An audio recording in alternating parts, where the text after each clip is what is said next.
কথা বলেছিলে না, আর না বললে আমি কি খালি হাতে শ্বশুর বাড়ি আসতে পারি নাকি? বলেন গোপাল দাদা। আমি গোপাল দাদা? গোপাল দাদা? হ্যাঁ গোপাল দাদা, আমার বউ যখন আপনাকে দাদা বলে ডাকে সেই সম্পর্কে আপনি আমার গোপাল এখন আর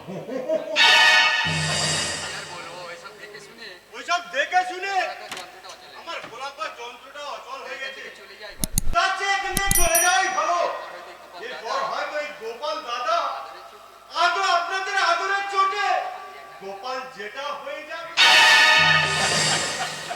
কি দুষ্টু ছেলে।